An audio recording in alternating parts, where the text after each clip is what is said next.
Bringing in the new year or celebrating with the salon staff, Gary's Place stays open late so you can party or dine on American fare well into the night.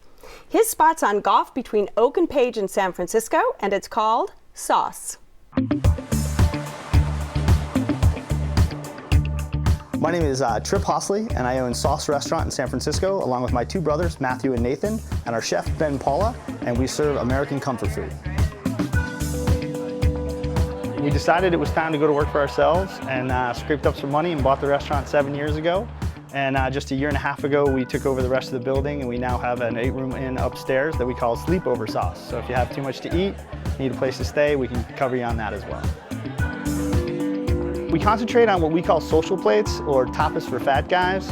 We're all big guys. We don't like little plates of food, so we don't like the small plate term. Sauce is known for late night dining. We're always here if you're still hungry. You can come by and get a real meal and a bottle of wine, and we'll feed you if we're here. The bar is definitely a focal point for the restaurant. It's 18 feet of solid redwood, and if you come in and sit at the sauce bar long enough, you'll meet everybody in the neighborhood.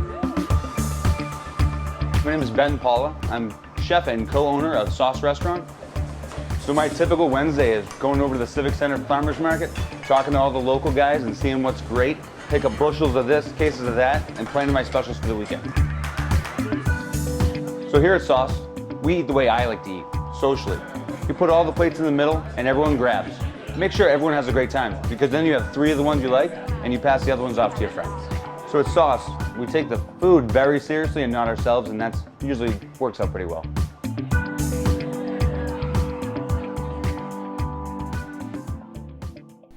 Now, Gary, you've been going to this spot for quite some time, haven't you? I have. We've been going there about 4 or 5 years now. We started on a New Year's Eve. I'm always a little reluctant to go out on New Year's Eve.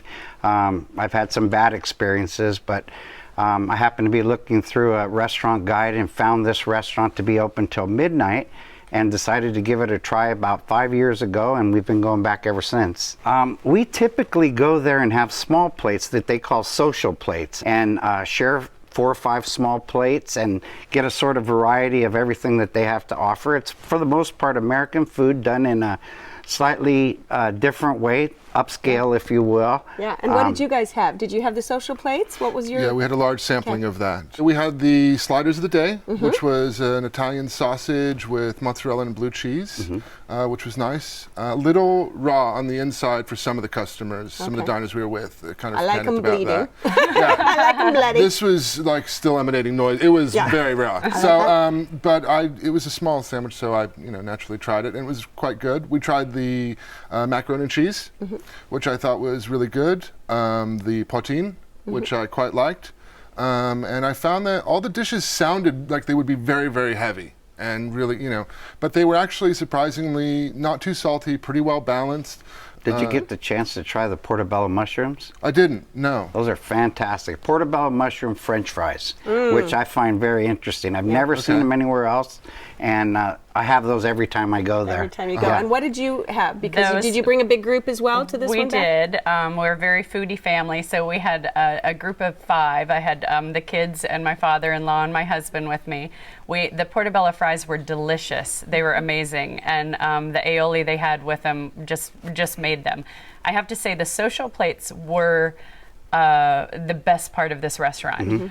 Well, besides the drinks, the bartender was amazing. And dessert? Come on, dessert too. We'll get to dessert. Yeah, we'll get drinks. to dessert. Certainly, drinks is something to talk about. Their cocktails. My husband said it was the absolutely best gin and tonic he's ever had, and he would drive an hour to drink it again. Well, and the wine list is quite something too. They've got, it's it's small, but it's chilled and unchilled is sort of the way they categorize it. So you can get drinks of the day, or you can get certainly some nice, very well priced wine under $50 as well. Actually, I had a cocktail as well that was kind of interesting. It was bourbon centric. I think the bar was very much. I like you. I'm a bourbon girl. But it was bourbon and lemon rock candy. Nice. And I just think there's a great degenerate quality about adding candy to bourbon, so I kind of respected that bartender a little bit. And it was one of those where 1 would be good and 2 would be a serious mistake the next day. So, but 3 would be just right. Yeah, 3 something amazing could happen. You never know. He definitely made nice sized drinks. They were not for the week. Right. But I have to say the tater tots on the social plates, I would have never ordered tater tots at a nice Sounds restaurant pretty before, simple. Yeah. but they were just perfectly done, crisp on the outside, and they had this amazing smoked Gouda with truffle oil, which everyone knows that I love, sauce that just were amazing. It just seemed like a great place for the social plates and drinks. I had the Hawaiian butterfish. It was wrapped in prosciutto. The butterfish by itself didn't have much taste, and the prosciutto added a little bit of salt, but it was actually too salty with the prosciutto. Yeah. So the risotto that accompanied it was pretty good, and it had an arugula salad that was tasty, but I wasn't greatly impressed with the entrees. But my father-in-law had the beef roast, and it was braised and cooked perfectly in the middle, and I would have never ordered a beef roast anywhere, but it was really the best I've ever had. Oh, that's fantastic. What about desserts? Because the PBJ... I tell people about desserts, you cannot miss their dessert. Their sampler, if you have enough people to relax and enjoy it together, they do a peanut butter and jelly on a sponge cake with vanilla ice cream inside, and then they sear the outside of the cake. It's fantastic.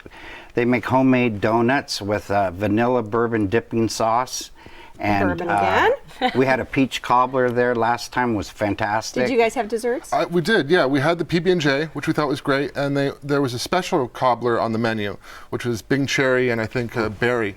And surprisingly, that one didn't go over very well. Huh. It sounded great on the page, but when it arrived, it didn't really have good color. It didn't have bourbon in it. That's the problem. That could be it. That could be it. But the PB&J was fantastic and really deceptive and really playful. And I love that they sear the sponge cake. That was a huge hit. All right, this is your restaurant. Gary, wrap it up for us. The people at Sauce take really good care of you, especially Chef Ben. He's willing to alter any of the plates to your liking.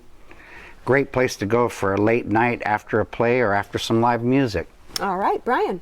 I'd say the food is really good. The portions are huge, so you can get good bang for your buck, and you can split an entree, and I would go back. All right, and Beth. I think it's a great neighborhood bar, great place for cocktails and the social plates. I wouldn't necessarily go back for dinner, but the desserts were fantastic as well. All right.